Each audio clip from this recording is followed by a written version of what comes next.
Welcome onto this edition of the Faster Beyond 50 podcast. It is our next deep dive episode, and I am super excited to dive into what we are going to be chatting about today. And that is all about pacing in races, and particularly learning how to feel what the correct pacing feels like when you are racing. And that also then does apply to your training as well. We've got a very special guest to introduce, first time visitor onto the podcast, but I'm sure he'll be on many, many more times, and I'll get into who it is in just a moment. But Lindsey Parry is with me. My name is Brad Nadauld. Linz, nice to catch up once again. Super excited for this conversation. Are you well? Yes, I'm very good, thank you. And I'm also looking forward to the chat. Hopefully for a change, more listening and less talking from me. But yeah, it's going to be a good one. Yeah, absolutely. And our special guest today is one of our coaches, Ntutu Letseka, who is joining us. And this conversation that we're going to be having today and the deep dive was actually spawned by a conversation that you and Ntutu had. And just for full disclosure, Ntutu is actually coaching you at the moment to some goals that you've got over the coming months. But this was all spawned by a conversation that you guys had with regards to internal pacing, so how you feel when you're pacing an event versus using your GPS device or your watch. And let's bring Ntutu in here now. Lindsey, why don't you tell us a little bit about the conversation, and then let's dive straight into things. And Ntutu, nice to see you. But Linz, how did this conversation come about? Yeah, so look, we were talking about pacing in sessions, and then essentially how to use that information to take you into race day. And look, Cape Town Marathon is the absolute prime example for me of why it is so important to be able to learn how to feel what the right intensities are for you. So, when I started working in Ntutu, really the goals were twofold. One was just to really get that kind of sense of motivation and enjoyment out of running, and to break the cycle of 2 to 3 good weeks of training, 2 to 3 weeks of bad training. And then I wanted to get as close as I could to 3 hours again, and ultimately to get under 3 hours, particularly with Berlin in mind. Anyway, in the course of this, spurred this conversation, and we were training towards as close to 3 hours as we could get for Cape Town Marathon. And we'd had a few chats about what was possible on race day, and we both felt 3:05 on the good end, 3:10 should have been fairly comfortable. And as it turns out, I started running, and 1 kilometer in, I was like 3:15, and I ran 3:14, whatever, 3:14.50. And I think was great in so many levels, because that's the exact conversation that we had around this, how important it is to not rely on a device. Because if I just relied on a device and the conversation that we'd had, fine, if I didn't feel amazing, so then maybe I would have defaulted to the 3:10. But even the 3:10 would have had me crawling over the line, and what I wanted out of this marathon was to finish strong. And so, yeah, and that kind of dives us straight in here about and that's a very practical example of why it's so important to be able to feel. And the longer the race is, the more important it is to be able to feel it. And then before I hand over and you kind of talk us through your example of it, and then we'll kind of see where the conversation takes us, and actually, okay, what are the things we can use on the watch? That's number one. And number two, then how do we use those tools to get to where we want to get to? But I used to have a guy in our club, his name was Dr. Chiseko, and we spoke about him too when we were chatting. But that guy, whether it was a 5K, a 10K, a 21K, or a marathon, I passed that oak at the same relative point in every race. 5Ks, I caught him at 3Ks. Half marathon, I caught him at 15Ks. Marathon, I caught him at 32Ks. 2 oceans, I caught him at the marathon. The guy just would run, and 2/3 to 3/4 of the race, boom, explosion, and it was over. And that's the prime example of someone who just can't learn to pace themselves. So, yeah, off air, we were having a chat about you and kind of where you learned to and how you learned to do it. So, yeah, shoot off there, and then I'm going to jump in and. Yeah. Let me just, for full disclosure, but Ntutu is the fastest runner out of everybody on this team as well. So I have to say that Ntutu is a very good runner in his own right.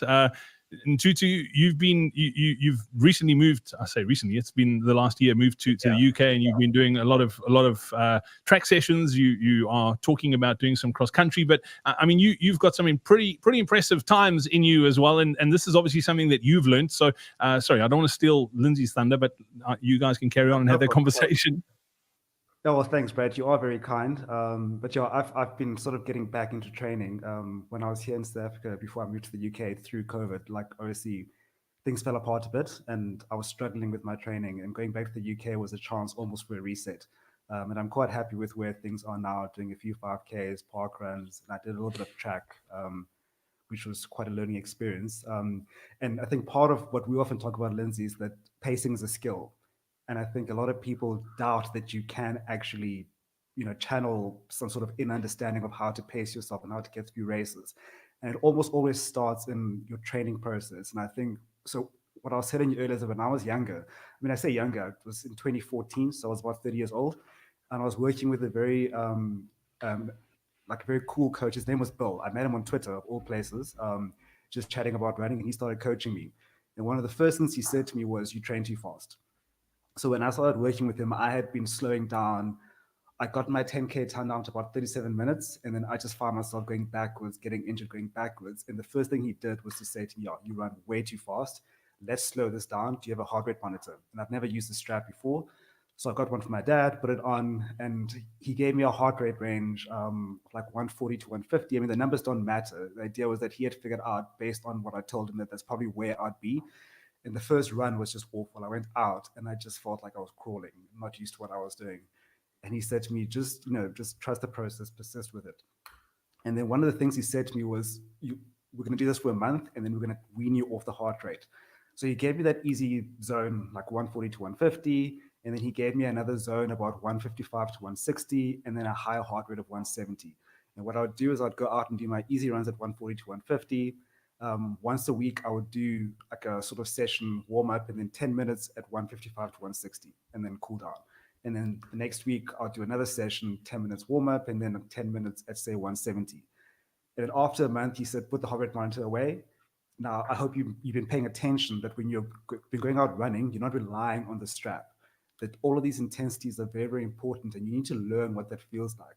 So the idea is that when I now go out running, I know what 140 feels like. That's my easy heart rate, for example. So I can go out, and the idea is that the strap or the heart rate monitor is not telling me what's easy. My own effort means that the heart rate monitor shows 150 because I'm running easy.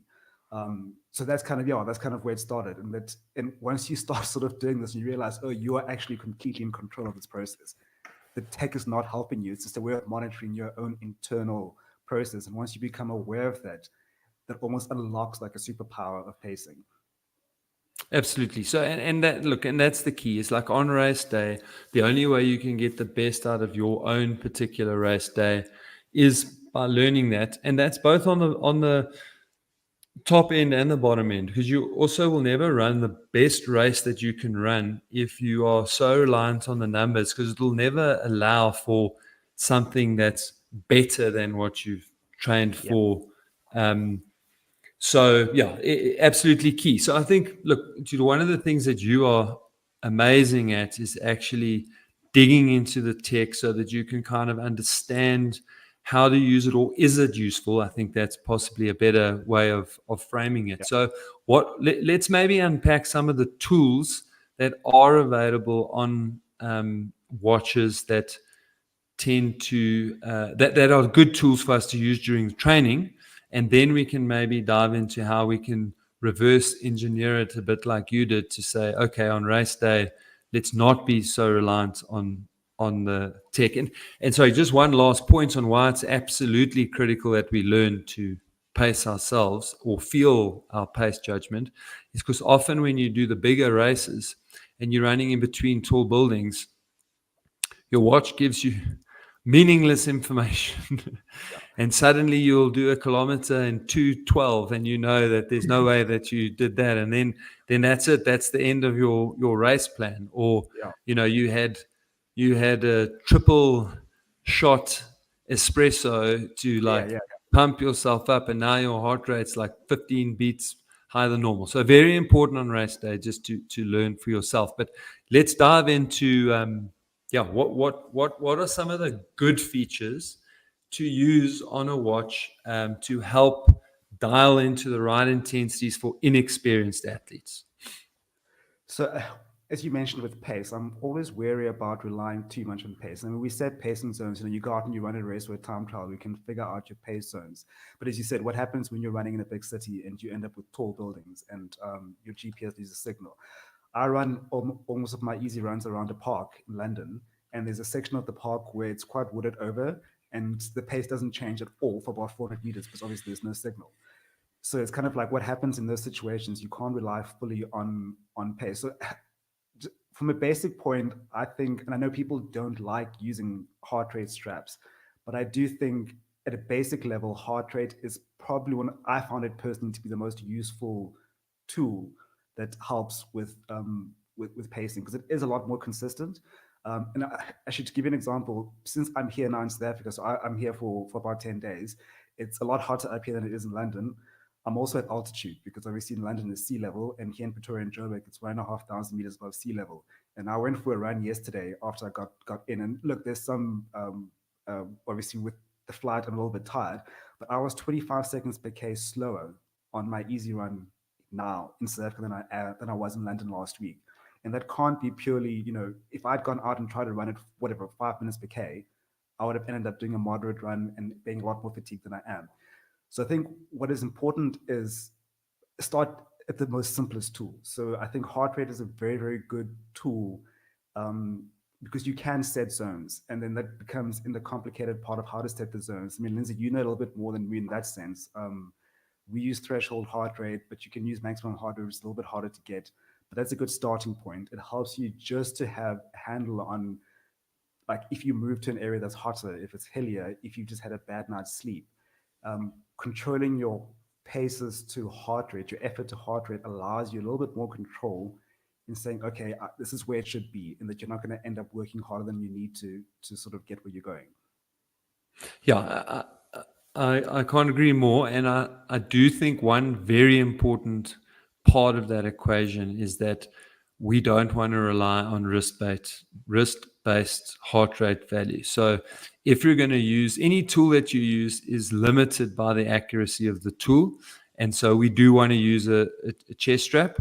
I think a lot of people use pace because most of the units are accurate enough on a training perspective with pace, but the limitations, you've already pointed out some of them, but also if you live in a very hilly area, then 8 minutes per mile or 12 minutes per mile is not equal when you are running a route that's got 500 meters of elevation versus running on a flat route.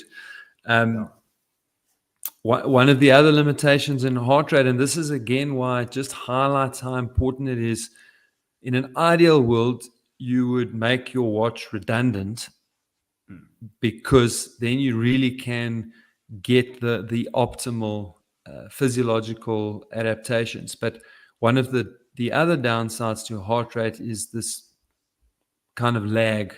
And so again, on a hilly route, if you've got a hill that takes 4 minutes to climb up, it could take as much as 2 minutes before you actually get a true reading on your watch of how hard you are working. Of course, if you're honest with yourself, there is an equal change in your respiratory drive. So you will be also breathing harder, and that actually happens before your heart rate goes up. But so if you're very honest, these things are obvious, and I think that's kind of where we're getting to. It's like learning to feel.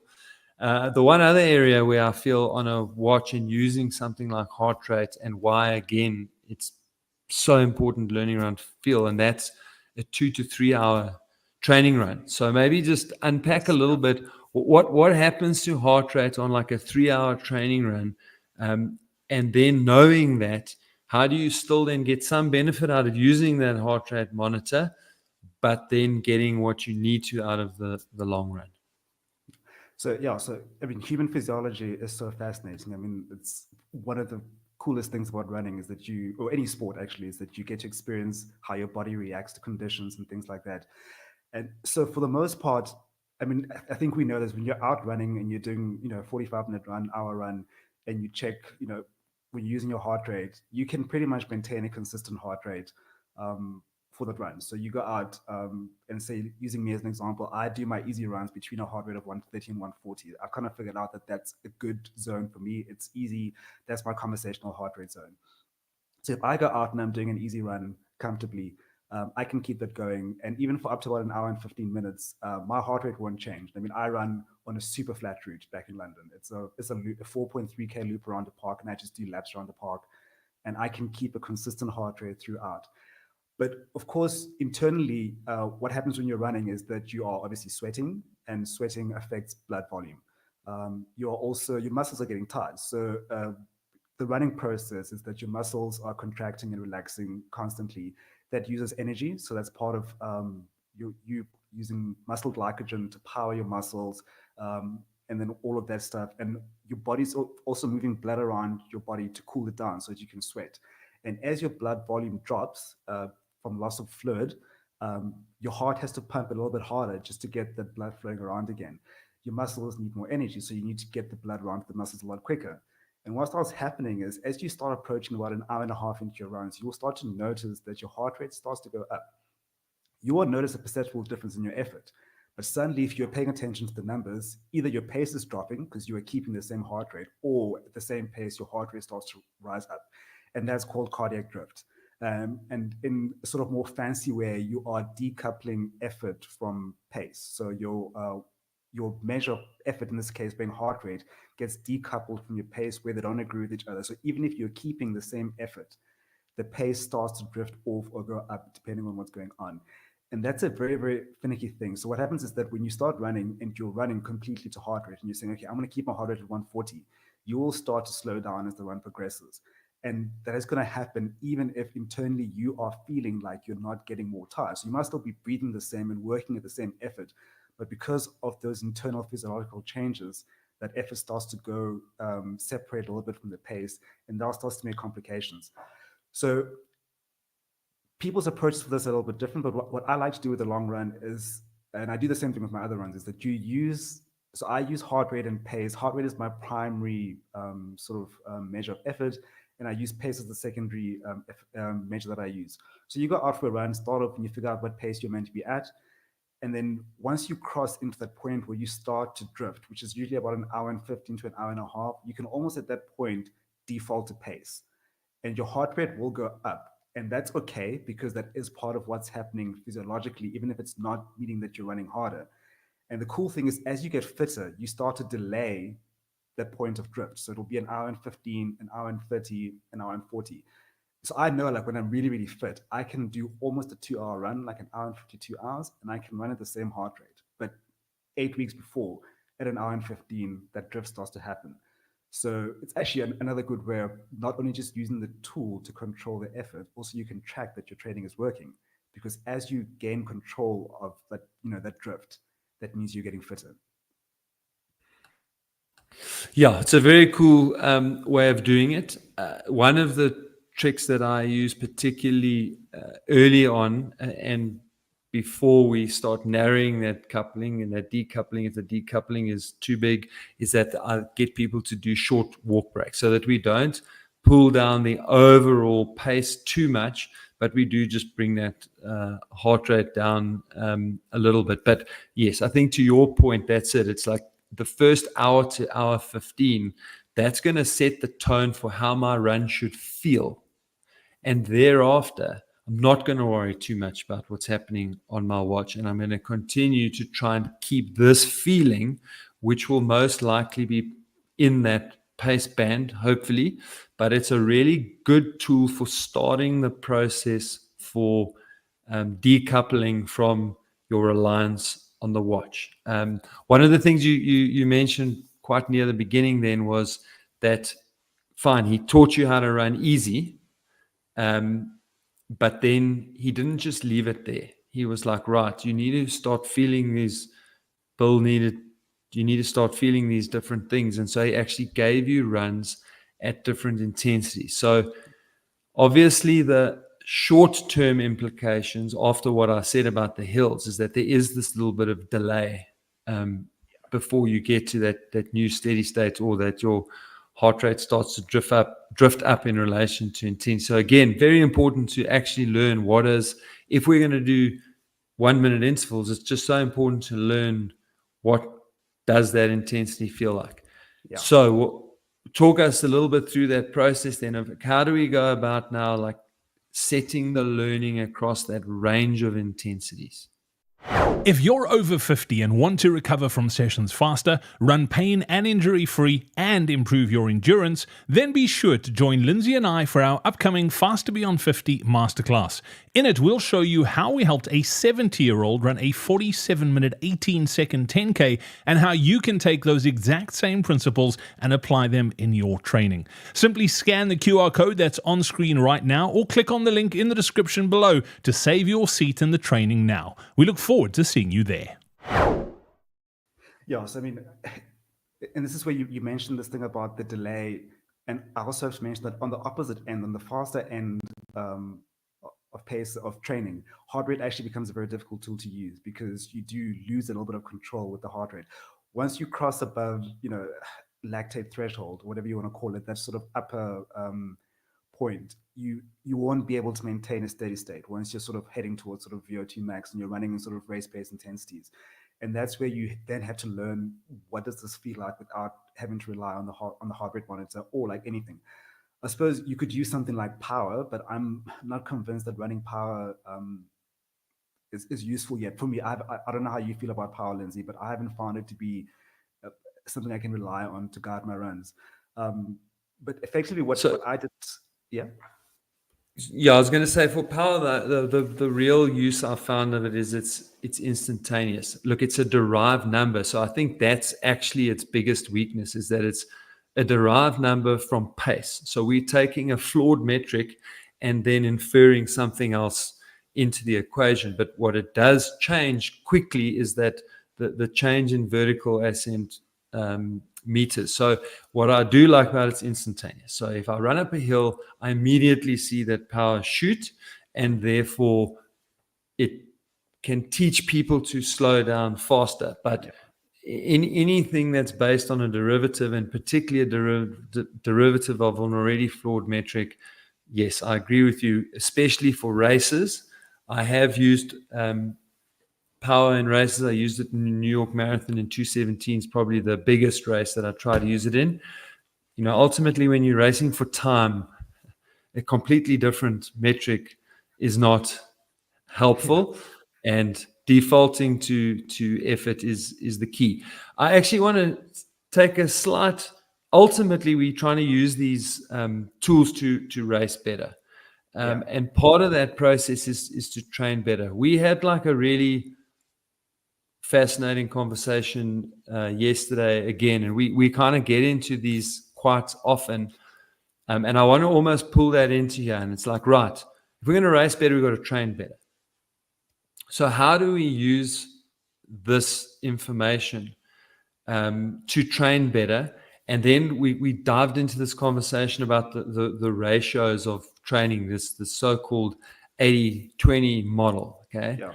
And ultimately, if we teach ourselves to feel both intensity and how we are feeling, so if we couple those two things together, and this was where you were sort of, I was coming from one side of the conversation, you were coming from the other side of the conversation, and I was like, you know what?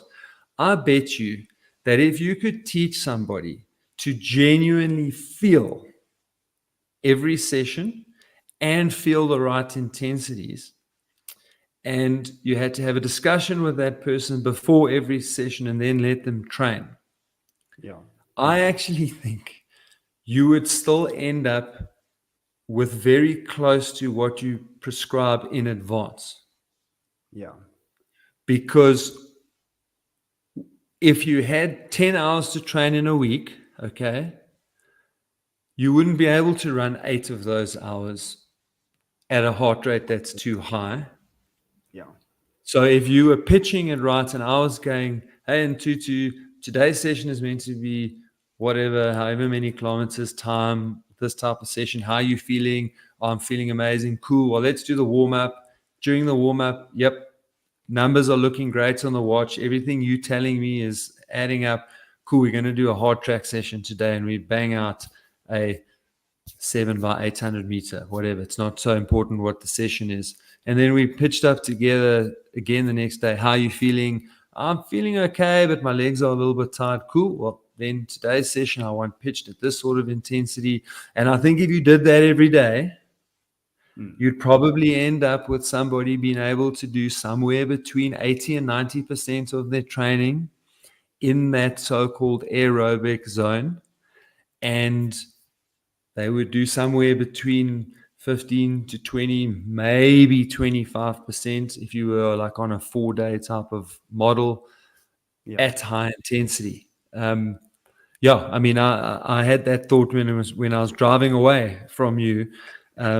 So, and then now it just popped into my head again now, and I'm like going, so like, I think if people were genuinely honest and kept a diary, a proper diary, they would probably end up at quite close to the right ratios once they had learned how to honestly assess how they're feeling and honestly feel the intensity.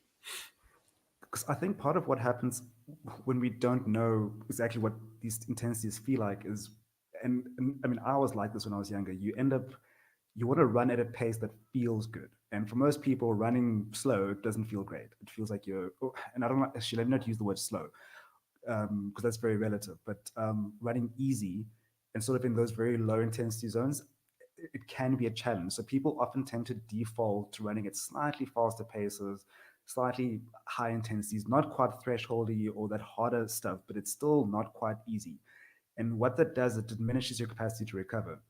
And then that spills over into your high intensity sessions. And then those aren't as strong as you want them to be. But if you are doing and that's part of where these things can be useful for monitoring. So I actually did a little experiment, I think it was in 2023, because I was, I do these things to myself.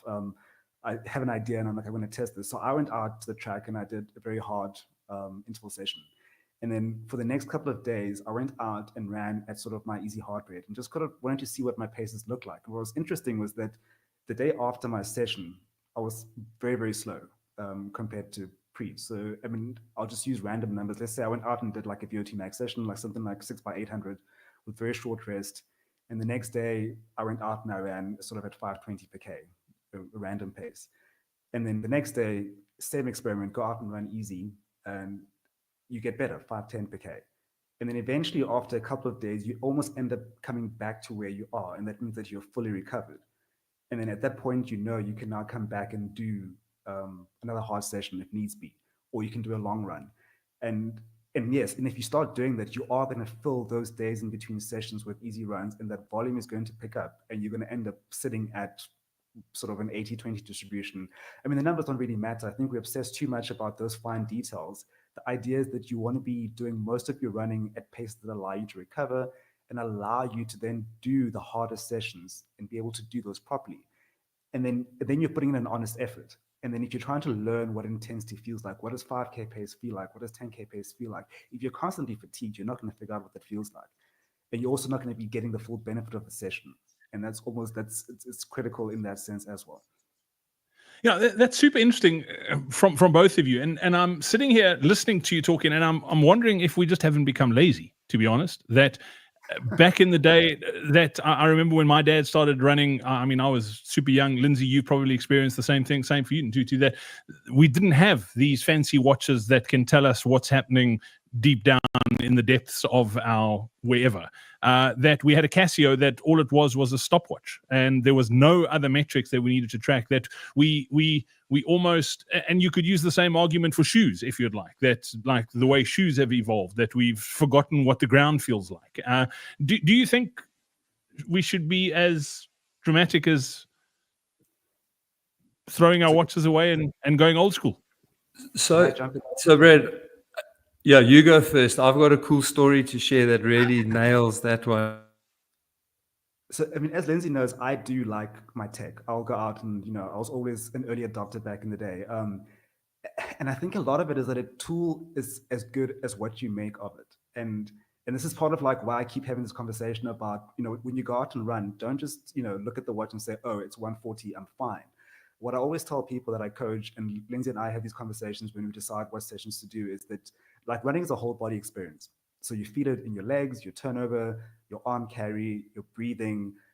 And if you're tired, you can feel how sore your muscles are. And it's really, really important that you start to correlate what you're feeling when you are running at a certain pace or a certain heart rate, or doing a track session and you're doing intervals. Learn what that feels like. And the watch allows you a little bit more fine control. And that's not a bad thing to have. I think, winning it is great and it sounds cool. It's awesome. It's a great war story. But if you have a tool that allows you to almost then be able to optimize what those numbers are, and then you can correlate that with what you are feeling when you're training, that actually becomes an infinitely more powerful way for you to be able to race better. Because you can also, if you feel a little bit out of sync, you can use the tool to pull things back, and sometimes you go out on a run and you just start feeling a little bit better and you find yourself drifting a little bit faster.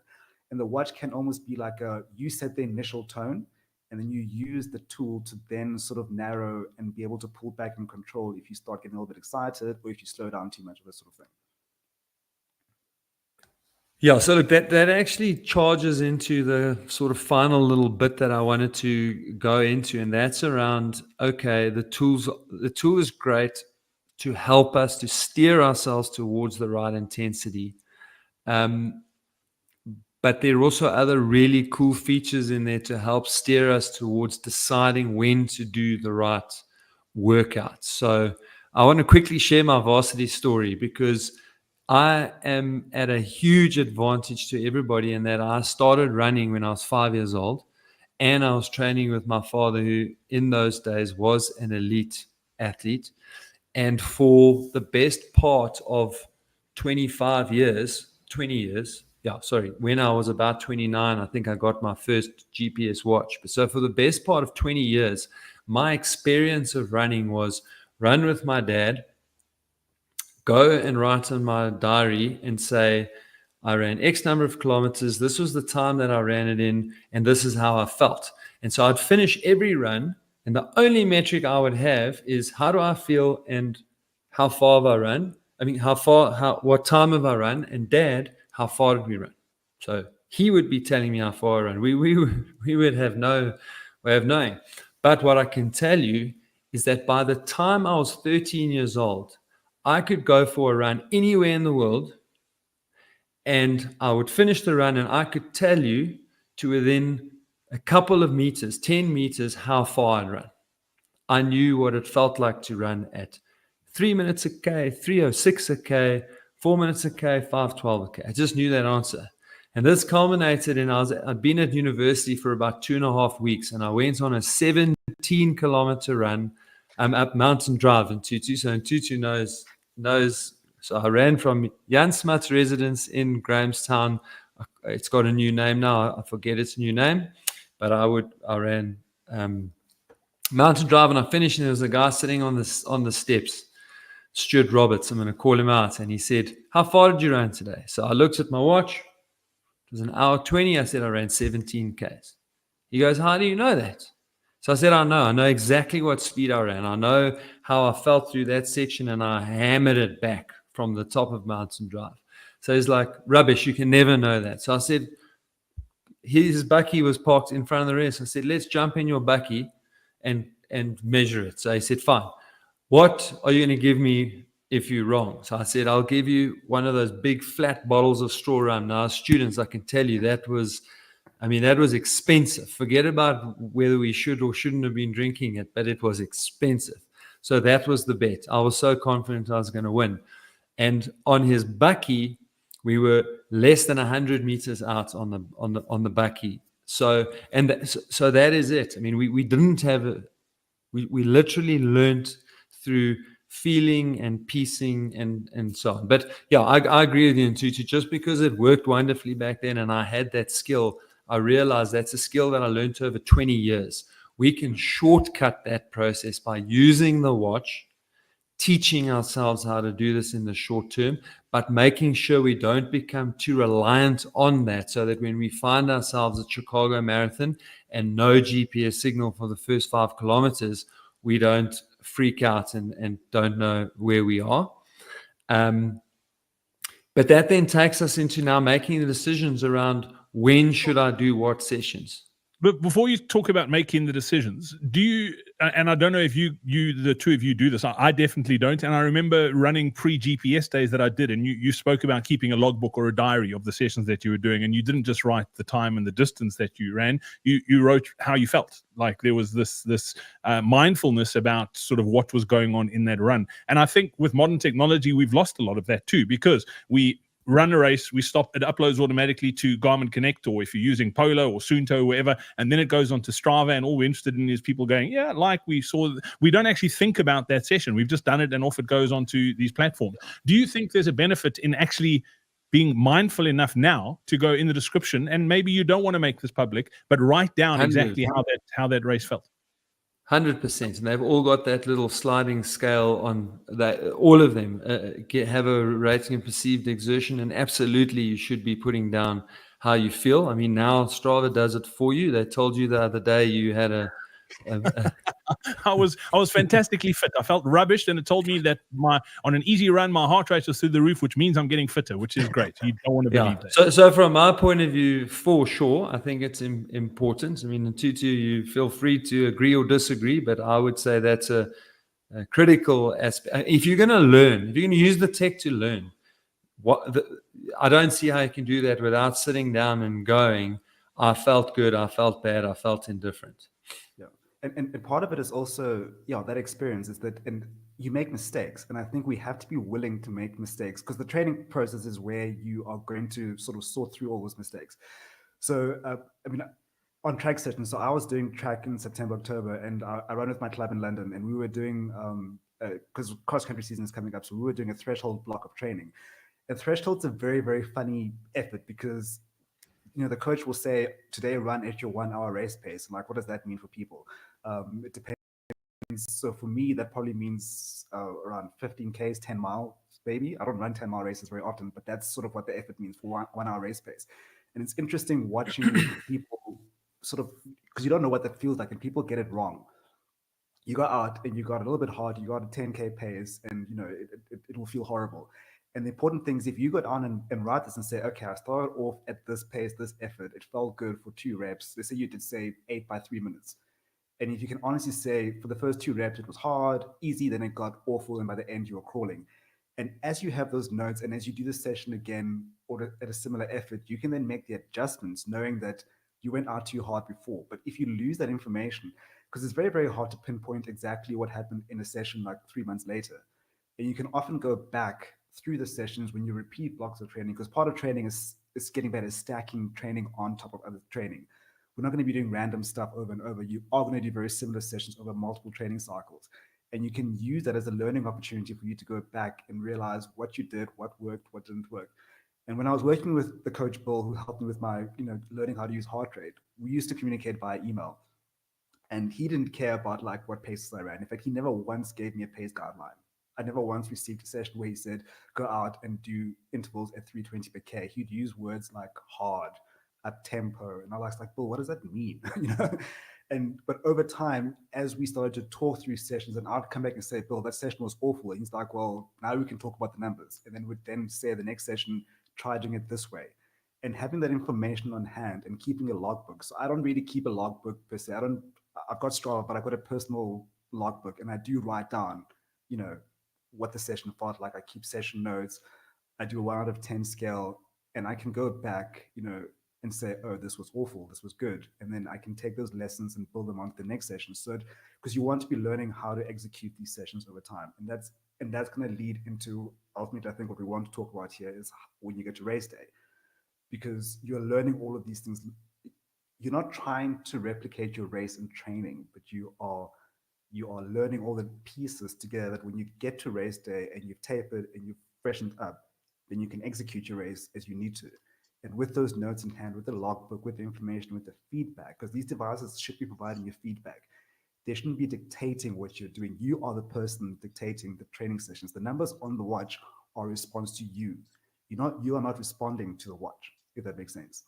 Yeah, and Ntutu, I think that does. We obviously, I want to be mindful of time. Let's dig into sort of how do you use this information that you've been doing in training to make sure you execute as well as you can on race day. Okay, so one of the things that that I feel is that if you think about in the workplace or when you study a degree, you learn skills, right? And those skills are transferable to other areas. And I feel like when you are doing like an easy run, you learning how to pace an easy run at sort of like an easy training zone, you learn how to how I describe it is you're trying to proportion your resources. You have a finite amount of resources to do a session, a race. And of course, the harder the session or the harder the race, you work harder, but you're running for a shorter time. But you learn how to proportion your effort for the duration of that time. And it's often said when you don't have feedback on how long you're going to be running for, the session becomes almost impossible. So part of that is then learning as you do. So I'll go back to the example of when I had those percentages of those zones that Bill gave me. So there weren't random numbers he pulled out of a hat. So the 140, 150 was my easy zone. And then he said 160 was a hard rate we used. That became my tempo zone. So when I started doing tempo runs with him, and that would be something like 20 minutes, 25 minutes, 30 minutes, or if I did an 8K time trial, I would have to use the effort around that sort of 160. That 170 became my initial interval training when I did interval training on the track. And he had me doing 5-minute intervals with a minute rest or 90 seconds rest at that intensity. And that gave me almost 3 levels that I knew, sort of easy, moderate, and then comfortably hard. And then I knew then that if I was going to be running a 10K race or a 5K race, I'd be running harder than that, whatever that 170 zone is. And then, but easier than going all out, because obviously I don't want to be sprinting a race. And then as you do races, like I said, you're going to make mistakes. And unlike someone like Lindsey who runs marathons, I run 5Ks and 10Ks. And I love the fact that I can go out and try and, practice these things. You go out and we do time trials regularly too. And that's what these time trials are for. Once you figure out like, here's my sort of threshold intensity or whatever that is, or your hard zone, you then start to figure out how hard can I run? And so you're doing a 5K. And the first time you might go out too hard and you blow up like Lindsey's friend at 3Ks and then you have to crawl. And then what you do is you then make the adjustment and you say, okay, this was too hard. And that's part of not just saying, oh, it was 4 minutes per K on the watch that was too hard. It is that whole feeling experience. And that's why making the notes, being consciously aware of how you feel running at those intensities helps you to internalize that feeling and then be able to make those adjustments as you race more and learn more. Yeah. And then in Ntutu, I think what's really so important is that, and you've used 5 and 10Ks quite a lot. And the nice thing about 5 and 10s is that they're repeatable. So you get a couple of chances to do them. But they're great for me because these are relative intensities. It is amazing to me that when the penny drops at 5, it'll drop at 10. It'll drop at 21. Then there's often a disconnect from 21 to the marathon. And I think that's largely driven not by potential, not by lack of ability to feel, but to genuinely do the right amount of training to translate your ability at those lower ends to the marathon. Firstly, the training is quite different. And secondly, not all of us have the privilege of having the time to do the work that's needed to transfer across those times. But when you learn it at 5Ks, it carries over into the others. And that is also why it's so useful to use both sessions and shorter distance races to go into a race with an idea of what we're capable of on race day. So you do have a plan. So it's not, we're not suggesting people rock up and run the first kilometer and then they'll know kind of what time they're going to run on race day. So we're going to take the training sessions. We're going to take the 5s, the 10s. If they've done a half marathon, they train for marathon, and say, right, this is kind of what you are capable of running. So this is the general plan. That does mean being able to run the first K in this time, etc., etc. But then you need to have an ability to both regulate and feel that that's the right number. So, we often do pacing charts, for example, and in a half marathon, If you go 5 kilometers too hard, you horribly impact your ability to finish that race off properly. And that's why it needs to be a combination of knowing what I want to do, but having a reasonably good idea of what it should feel like, so that you're not constantly adjusting like a yo-yo in response to, oh, damn, the coach said I needed to get to halfway in an hour. It's 55 minutes. Oh boy, I better slow down. And that's really the point here, is not, we don't want to turn you in something that doesn't need a watch at all. And in fact, there's very few people that will reach that level of mastery. But we want to be able to connect the two so that you can take a plan and have a much better chance of executing it, because you've got a much better sense of what that feels like.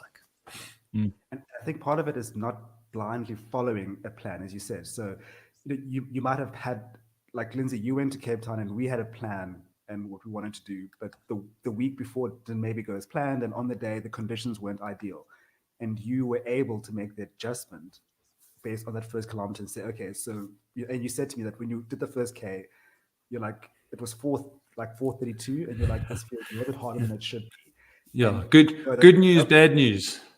It was a good news, bad news. I thought to myself, you are going a little bit fast, but that's okay. Let's see what the time is at 1K, and then we'll adjust if we need to. And I was like, the good news is I'm not going too fast. The bad news is that doesn't feel too good running in this pace. And then you have to make, and the worst thing is if you'd gone and done the first 10Ks in what is that, 4:30, that would have been 45 minutes. Your race is ruined from that point on, because then you are just playing catch up. And I mean, so I just want to, if I can just tell a little personal story. So I did a couple of 5Ks recently, and I did a 5K in September and then one in October. And there was 10 seconds difference between the two runs in terms of finish time. But the one run was just a complete mess up with the pacing. I ended up running my final kilometer was the slowest kilometer by far, and my fastest was the second kilometer by a long way. And I don't know what I did, but I started off running and I just thought, okay, this is awesome, and I just picked up the pace. And again, I ignored my internal feeling of what happened. And then as I got to the third K, I was like, oh boy, I've made a mistake. And then the wheels just, and at 3Ks, in a 5K, the wheels will fall off at 3Ks, and that's it. And by the end, I was just barely hanging on. And then 6 weeks later, I did a race on the same route, actually. And this time, the difference was 3 seconds between the fastest and slowest kilometer. And it was also that having that honest conversation of saying, you've got experience with this. You feel the first K. Does it feel good? Do you slow down? Do you speed up? And with the 5K, you don't go and speed up, which was the important lesson here. And then you end up, and you want to have an even pace to it. And that's part of also why keeping a record of this. I knew what I'd done before. And that 10 seconds doesn't feel like a huge amount, but how I felt on the day was this vast difference between the two. And you can actually get that control as an athlete if you pay attention. Yeah, absolutely. Well, unfortunately, we have run out of time. I can talk about this for days. And Ntutu, thank you so much for your time today. Lindsey, you as well. And don't forget, if you've got any questions about pacing or anything else about running after the age of 50, you're more than welcome to pop them to us, and we can answer them on a Q&A episode. The link to click on is in the description of this video or in the podcast player you're listening on. And do remember that we filter video questions up to the top, and we look forward to catching up with you on an episode that is coming up very, very soon. So from the three of us, until next time, cheers.